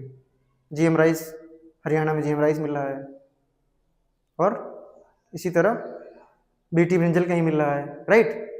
तो एक किसान चोरी कर लेते हैं, सीड चुरा लेते हैं, जो कि अच्छा नहीं है। अगर कोई भी क्रॉप जेनेटिकली अप्रूव नहीं है, उसको आप लगा रहे हैं या उसको बेच रहे हैं, तो इन्वायरमेंट प्रोटेक्शन एक्ट के तहत एक सजा हो सकती है, उसमें सजा का प्रावधान है, राइट। मतलब वो सजा हो जाएगी, उसमें इलीगल है वो। तो अगला पॉइंट लिखिए आप, in case of illegal cultivation of GM crops, in case of illegal cultivation of GM crops, punishment will be given according to the provisions of Environment Protection Act 1986, according to the Environment Protection Act 1986, right. तो हमने ये complete कर लिया, regulation of GM crop in India, ठीक है। अब अगला हमारा आज एक टॉपिक और पढ़ेंगे, reason behind protest of GM crop in India. Reason behind protest of, heading डाल लीजिए, रीजन बिहाइंड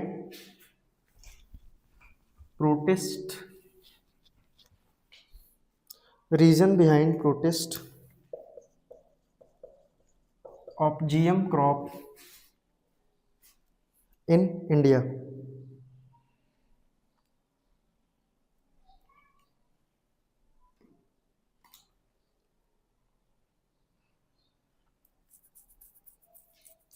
ठीक है, हेडिंग डालिए।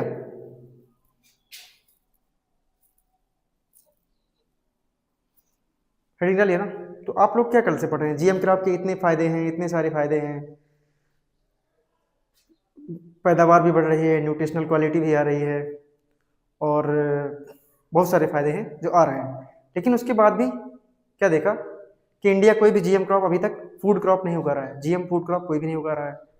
दूसरा, आपके दिमाग में क्वेश्चन आ रहा होगा कि जब जेनेटिक GM क्रॉप के इतने फायदे हैं, तो क्यों BT ब्रिंजल आया था, उसको फिर बंद कर दिया गया, कमर्शियल कल्टीवेशन अलाउ नहीं किया गया।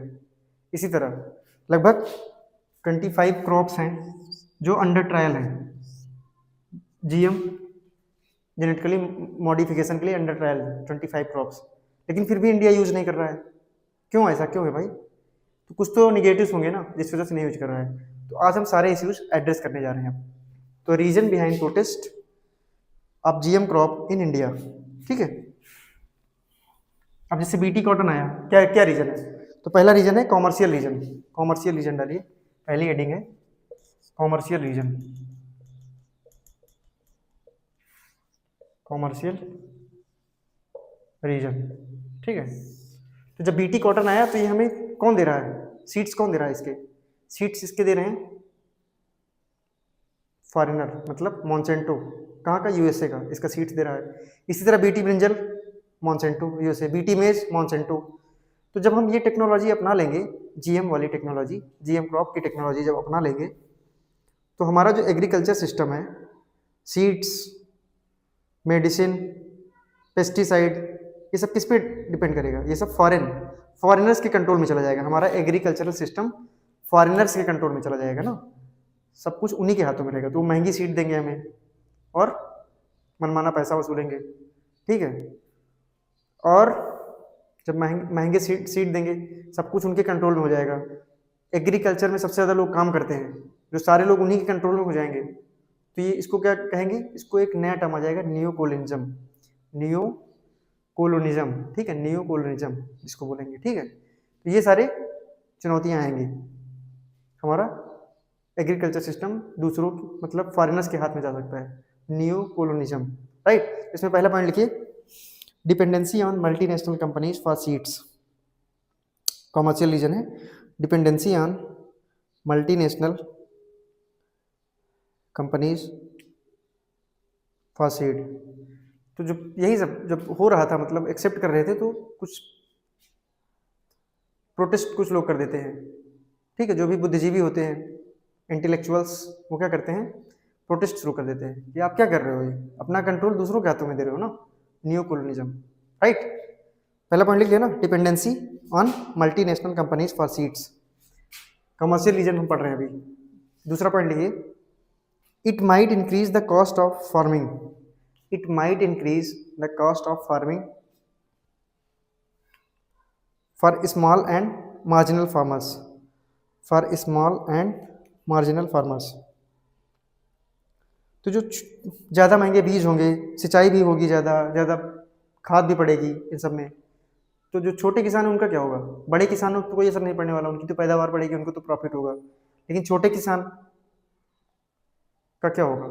उनको भी हमें एड्रेस करना है ना। Next point, GM crops will lead to very high productivity.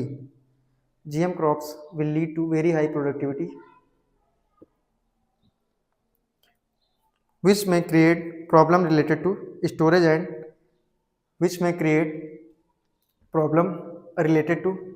and selling at right price. Storage and selling at right price. ठीक है। तो जैसे कोई चीज़ होता है, कोई फसल होता है, अभी आपने सुना होगा टमाटर महंगे हो गए। तो टमाटर महंगे हो गए तो रीज़न क्या है टमाटर महंगे होने का? उसकी डिमांड ज़्यादा थी, सप्लाई कम थी, मार्केट में सप्लाई नहीं थी, तो टमाटर महंगे हो गए। अगर सप्लाई एक तरफ से आके टमाटर मार्केट में भर जाए और डिमांड उसकी कम हो, तो टमाटर क्या होंगे? सस्ते हो जाएंगे, राइट। तो डिमांड और सप्लाई का साइकिल चलता है। तो जब GM क्रॉप आएंगे तो इकट्ठा पैदावार बढ़ जाएगी बहुत ज़्यादा, जिससे क्या होगा? मार्केट में सप्लाई हो जाएगी बहुत ज़्यादा। डिमांड तो उतनी ही है ना, मतलब सप्लाई की अपेक्षा डिमांड नहीं रहेगी, मार्केट में आके भर जाएगा। क्या भर जाएगा? GM क्रॉप भर जाएगा। तो स्मॉल एंड मार्जिनल फार्मर्स का क्या? जो सरकार डिसाइड करती है MSP, मिनिमम सपोर्ट प्राइस, या FRP, fair and reasonable price, जो भी सरकार डिसाइड करती है, तो कि हम अगर आप जो पैसे लगा रहे हैं, अगर कोई नहीं खरीदेगा तो हम ले लेंगे इतने पैसे, वो MSP से नीचे चला जाएगा, उसको कोई खरीदेगा ही नहीं, राइट। तो ये इशू आ सकता है। इसमें भी छोटे और मंझले किसान, स्मॉल एंड मार्जिनल फार्मर्स, उनको नुकसान होगा। तो ये सारी कॉमर्शियल रीजन में हम लिख सकते हैं ये सारी चीज़ें।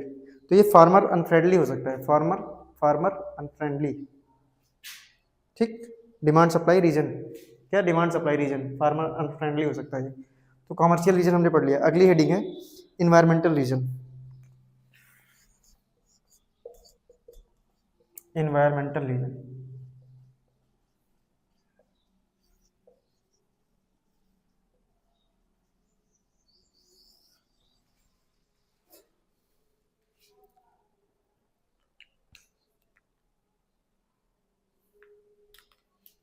ठीक है, इन्वायरमेंटल रीजन में क्या है, कई बार देखा गया है जीएम वाले जो पेस्ट हैं, मतलब इंसेक्ट या पेस्ट हैं जो, वो क्या कर लेते हैं, इम्यूनिटी डेवलप कर लेते हैं, जीएम टेक्नोलॉजी के अगेंस्ट में अपनी इम्यूनिटी डेवलप कर लेते हैं, राइट। तो जब वो अपनी इम्यूनिटी डेवलप कर लेंगे तो वो और ज़्यादा नुकसानदायक होंगे प्लांट्स के लिए। इसको आप एक एग्जांपल से समझिए, जैसे जब हम लोग छोटे थे तो हमारे गांव में इलेक्ट्रिसिटी नहीं थी, पावर सप्लाई नहीं था, लाइट नहीं आती थी, पढ़ाई करते थे किससे, दिया से, लालटेन से, ठीक है, लैंटर्न जो होता है ना, लालटेन, दिया से, लैंटर्न से मोमबत्ती जला के पढ़ाई करते थे। तो रात में मच्छर बहुत काटते थे, राइट। फिर थोड़ा बड़े हुए, मच्छर से बचने के लिए क्या आया, मच्छर से बचने के लिए बाबा जी लेकर आए कछुआ छाप अगरबत्ती। कछुआ छाप अगरबत्ती लगाओ, आराम से सो जाओ, ठीक है। थोड़ा और बड़े हुए, लाइट आ गई गांव में, उसके बाद तो और बढ़िया था, ऑल आउट लाया मार्केट से, लगाओ, सो जाओ आराम से।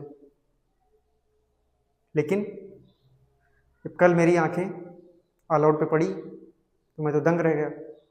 हुआ क्या, एक मच्छर ऑल आउट पे बैठ के डांस कर रहा है, ठीक है। तो क्यों डांस कर रहा है, क्योंकि उसने ऑल आउट के अगेंस्ट में अपनी इम्यूनिटी डेवलप कर ली। जब पहले दिन ऑल आउट आया था तो हम तो लगाए और सो गए, बहुत खुश, बढ़िया नींद आई, फर्स्ट क्लास।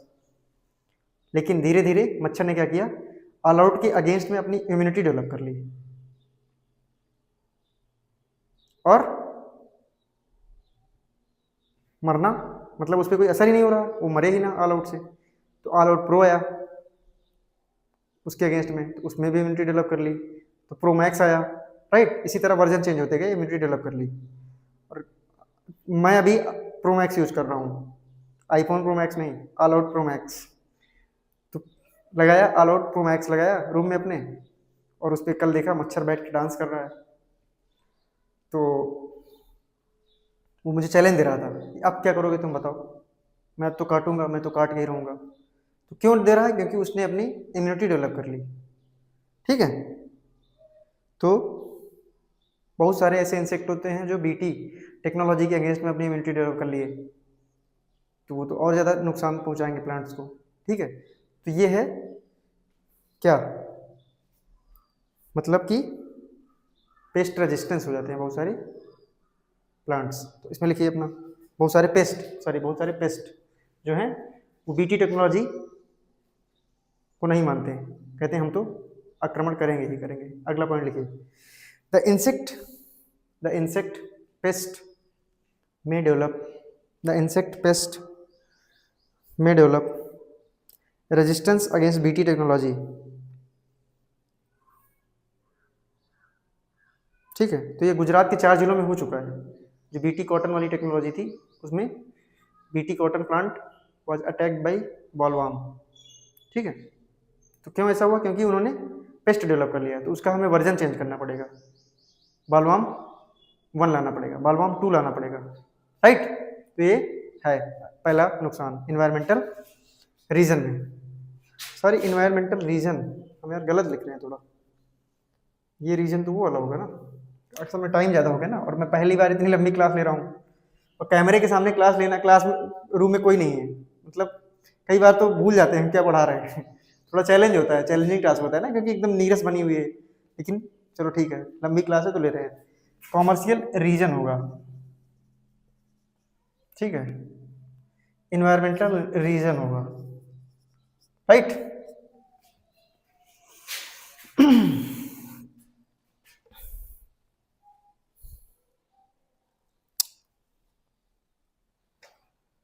तो पहले अगरबत्ती को मच्छर ने किया, फिर ऑल आउट प्रो मैक्स, सबको उसने इम्यूनिटी डेवलप कर ली उसके अगेंस्ट। दूसरा है इसी इन्वायरमेंटल रीजन में जीन स्केप मतलब जीन भाग आता है। तो ये क्या है, जीन स्केप क्या है? तो ऐसे इसको आप दूसरी स्टोरी से सुनिए। बांग्लादेश ने 2013 में क्या एक्सेप्ट कर लिया? BT brinjal. क्या एक्सेप्ट कर लिया? BT brinjal. तो बीटी ब्रिंजल एक्सेप्ट कर लिया, तो इंडिया में प्रोटेस्ट, वेस्ट बंगाल में प्रोटेस्ट होना स्टार्ट हो गया। ठीक है, जब बांग्लादेश ने एक्सेप्ट किया बीटी टेक्नोलॉजी, तो प्रोटेस्ट कहाँ होना स्टार्ट हुआ? प्रोटेस्ट इंडिया में स्टार्ट हो, इंडिया में होना स्टार्ट हो गया। ठीक है, तो ये क्यों भाई? वो तो बांग्लादेश में उगा रहे हैं, लेकिन इंडिया में क्यों प्रोटेस्ट हो रहा है? तो इंडिया में इसलिए प्रोटेस्ट होना स्टार्ट हो गया, जो इन्वायरमेंटलिस्ट थे, मतलब दो तरह की बाउंड्री होती है ना, एक पॉलिटिकल बाउंड्री होती है, तो ये है इंडिया, इंडिया, और ये है बांग्लादेश, बांग्लादेश। ठीक है, बीटी ब्रिंजल यहाँ उगाया जा रहा है, बीटी ब्रिंजल, और प्रोटेस्ट कहाँ हो रहा है? इंडिया में हो रहा है, वेस्ट बंगाल में। तो ये बॉर्डर है, वो बॉर्डर के उस पार उगा रहे हैं ना, लेकिन प्रोटेस्ट इस पार क्यों हो रहा है? क्यों? क्योंकि जो जीन स्केप हो सकता है, मतलब हवा के थ्रू और चिड़ियों, बर्ड्स के थ्रू, हवा के थ्रू, बर्ड्स के थ्रू, कुछ इंसेक्ट के थ्रू, वो वाला जीन निकल के हमारे इस साइड आ सकता है, इंडिया में। तो हम तो जानते हैं, इंसान तो जानते हैं कि ये है पॉलिटिकल बाउंड्री, हमें इसके इस पार नहीं जाना है, लेकिन वायरस, बैक्टीरिया, इनको सबको पॉलिटिकल बाउंड्री कुछ नहीं पता होती। हवा, तो हवा उधर से चली, उसी में वो जीन जो था वो निकल के इस साइड आ गया, तो जेनेटिक पॉल्यूशन फैलने का खतरा है। ठीक है, जो इंडिया में फसलों को हार्म करेगा, नुकसान पहुंचाएगा, इससे जेनेटिक पॉल्यूशन हो जाएगा। तो इसलिए प्रोटेस्ट होना शुरू हो गया, कहाँ पे? इंडिया में, कि नहीं भाई बीटी ब्रिंजल मत उगाओ यहाँ पे। राइट, तो अगली हेडिंग लिखिए जीन स्केप डाल के। Some gene from GM crop, some gene from GM crop can enter in natural crop, can enter in natural crop by cross pollination, by cross pollination, and this is known as gene escape, and this is known as gene escape,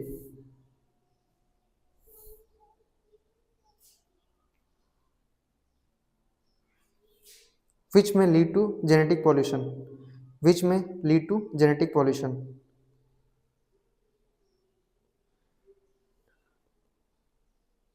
ठीक है, तो cross pollination के through gene इधर चलाया और नए plant के साथ उसने क्रॉस पॉलिनेशन कर लिया, तो ये जेनेटिक पॉल्यूशन हो जाएगा।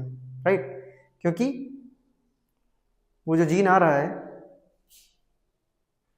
उधर से हवा के माध्यम से, उसको बीजा की जरूरत नहीं पड़ेगी। हम लोग जब जाएंगे तो बीजा की जरूरत पड़ेगी, लेकिन कोई वायरस अगर उधर से एंट्री मार रहा है, कोई बैक्टीरिया एंट्री मार रहा है, तो उसको बीजा की जरूरत नहीं पड़ती। राइट, वो आके एंट्री मार सकता है और जेनेटिक पॉल्यूशन फैल सकता है। बहुत सारे जीन निकल के अगर इधर आ गए तो जेनेटिक पॉल्यूशन हो जाएगा। जीन का जीएम क्रॉप से निकल कर दूसरे प्लांट में चला जाना, और बहुत सारे जीन निकल के अगर आ गए तो जेनेटिक पॉल्यूशन हो जाएगा। राइट, जब बहुत सारे जीन आ जाएंगे इधर तो genetic pollution, that will lead to genetic pollution. समझ आ गया आपको जेनेटिक पॉल्यूशन क्या है, जीन स्केप क्या है? तो अगली हेडिंग डालिए, डीएमएस सरसों, डीएमएस सरसों।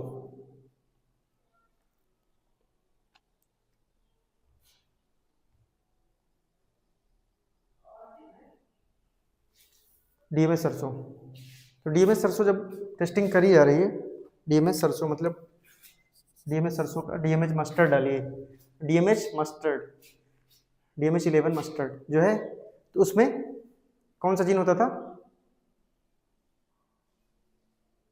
कौन सा जीन होता था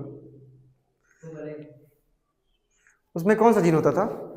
बार gene, बारनेज gene, bar star gene.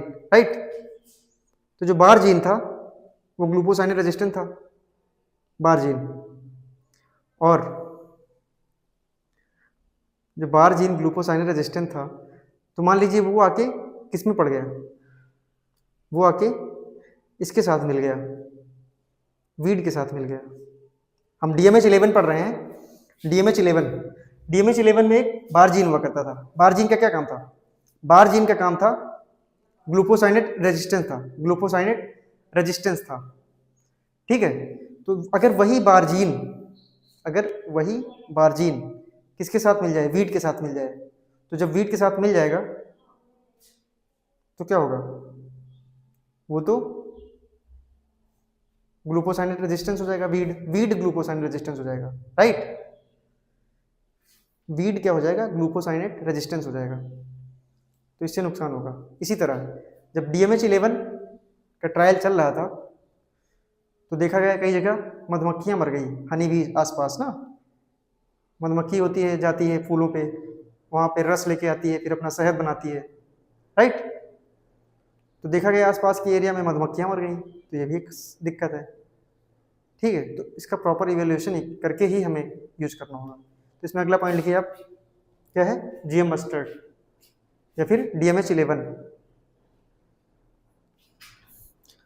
Some GM crops are linked to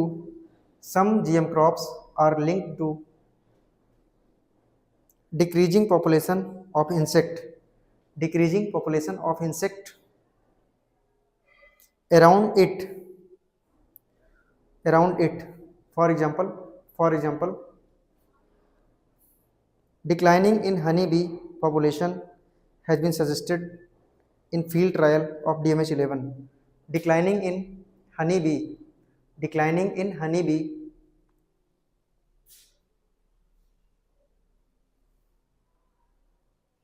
population has been suggested in field trial of DMH11, which is being verified by GEAC.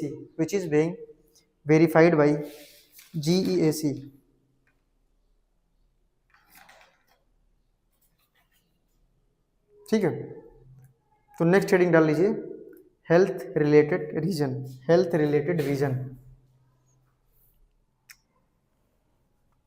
तीसरी है हेल्थ रिलेटेड रीजन।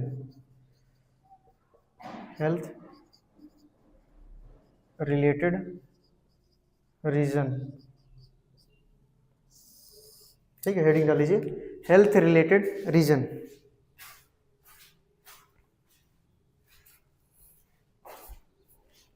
इसमें लिखिए GM crop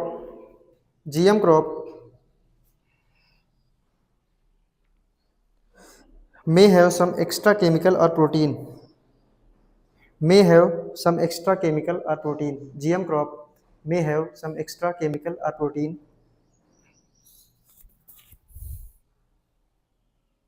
which may harm human and cattle health in future.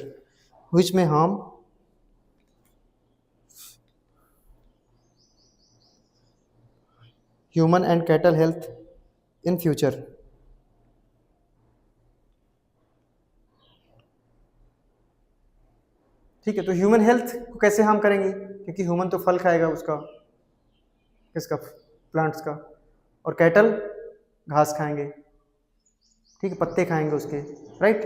तो ये है human health को harm कर सकती है कुछ केमिकल्स उसके, और किसको हार्म कर सकते हैं, कैटल को हार्म कर सकते हैं, राइट।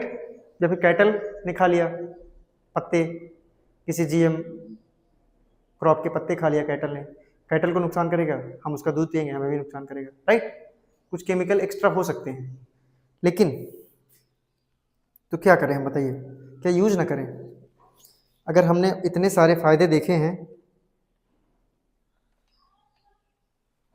डेवलप कंट्रीज को यूज भी कर रहे हैं, बहुत सारे develop country GM technology use भी कर रहे हैं, GM क्रॉप यूज भी कर रहे हैं, अर्जेंटीना, ब्राज़ील, USA, ये सारे देश यूज कर रहे हैं, तो क्या हम इसको यूज ना करें?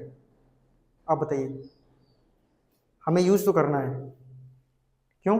क्योंकि increasing demand of food due to growth in population, increasing the nutritional demand of food, ठीक है। एक तो फूड की डिमांड बढ़ रही है, एक तो जब फूड की डिमांड बढ़ रही है तो हमें उनको भी पूरा करना है, न्यूट्रिशन की डिमांड बढ़ रही है, उनको भी पूरा करना है,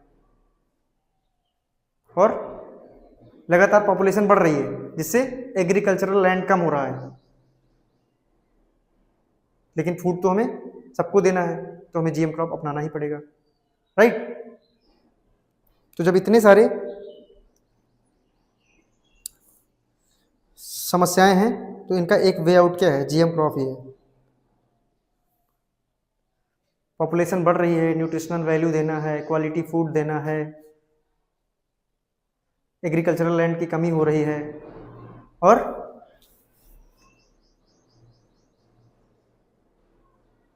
फूड तो सबको देना है, खाना तो सबको खिलाना है। इसके लिए क्या है, वे आउट क्या है, वे आउट है जीएम क्रॉप। जीएम क्रॉप तो हमें अपनाना ही होगा, क्योंकि अगर जीएम क्रॉप नहीं अपनाएंगे तो हम पीछे रह जाएंगे, और हम पीछे रह जाएंगे और इतनी सारी पॉपुलेशन को हम फूड भी नहीं प्रोवाइड करवा पाएंगे। इतने सारे जो फायदे हमने पढ़े हैं वो सब भी नहीं कर पाएंगे। ठीक है, तो आज़ादी के बाद आप देख लीजिए हमारे यहाँ क्या था। हमारे यहाँ आज़ादी के बाद इंडिया अपने देश के लोगों को खाना नहीं खिला सकता था, फूड की कमी पड़ गई थी हमारे पास, है ना। तो एम.एस. स्वामीनाथन जी, जिनका अभी रिसेंटली मतलब 2-3 साल पहले वो दो तीन साल पहले वो एक्सपायर हो गए हैं। तो एम.एस. स्वामीनाथन,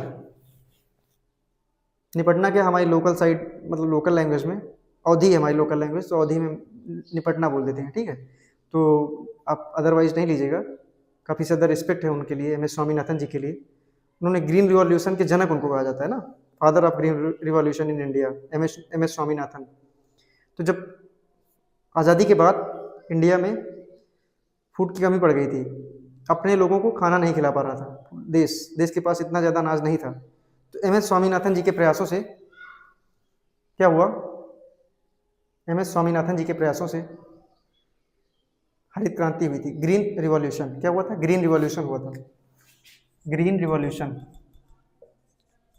रिवॉल्यूशन, जिसके तहत पैदावार में बढ़ोतरी बहुत ज़्यादा हुई।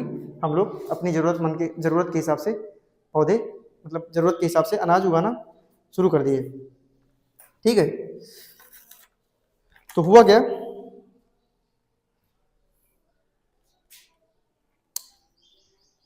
अभी वर्तमान में, ये तो उस टाइम की चुनौती है, उस टाइम हमने इसको काबू कर लिया, लेकिन अभी जो फूड की बढ़ती डिमांड है, न्यूट्रिशन की बढ़ती डिमांड है, उसका वे आउट यही है, वे आउट जीएम क्रॉप ही है, और दूसरा कोई तरीका नहीं है।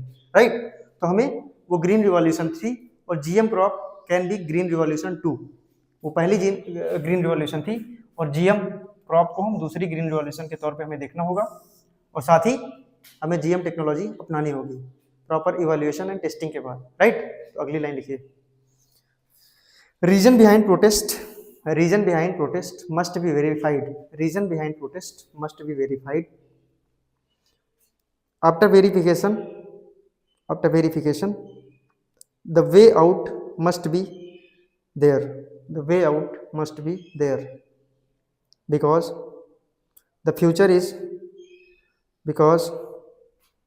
our future is genetically modified crop, या फिर our future is GM crop। Reason of protest must be verified and addressed.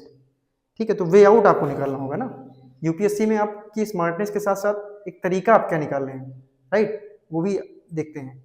तो उम्मीद करते हैं ये क्लास आपको अच्छी लगी होगी, हालांकि लंबी हो गई थोड़ा, अगर इसको ऑफलाइन क्लास में इतना लेना होता तो 3.5 घंटे कम से कम लगते, 3 से 3.5 घंटे जरूर लगते, राइट। लेकिन ये रिकॉर्डेड क्लास है, तो इसमें फर्जी की ज़्यादा बातें होती नहीं है, केवल कंटेंट डिलीवरी होती है। हालांकि बीच बीच में आप लोगों को हंसाने के लिए कुछ बोल देता हूँ, लेकिन काफ़ी मतलब मुझे खुद मज़ा नहीं आता है, लेकिन बोलना पड़ता है, राइट, क्लास को इंटरेस्टिंग बनाने के लिए, क्योंकि कैमरे के सामने आप क्या ही बोलोगे। तो आप अच्छे से पढ़ते रहिए, नोट्स बनाइए, उनको रिवाइज करते रहिए। और बायोटेक्नोलॉजी का आज एक और चैप्टर फिनिश हो गया है। तो ये जो हम पढ़ रहे थे प्लांट्स के बारे में, ये ग्रीन बायोटेक्नोलॉजी थी, राइट। प्लांट्स के बारे में जो बायोटेक्नोलॉजी होती है उसको ग्रीन बायोटेक्नोलॉजी बोलते हैं। कल हम लोग पढ़ेंगे stem cell, that is part of red biotechnology, right. तो कल हमारा जो टॉपिक होगा स्टेम सेल होगा। ये आज प्लांट बायोटेक्नोलॉजी में जीएम क्रॉप हम लोग फिनिश कर दिए, राइट। कल जो हमारा चैप्टर होगा कौन सा होगा, स्टेम सेल। बहुत ही अच्छा चैप्टर है स्टेम सेल, बहुत मजा आएगा आपको, राइट। तो आप अच्छे से पढ़ते रहिए, नोट्स बनाते रहिए, रिवाइज करते रहिए। चलो, थैंक यू सो मच।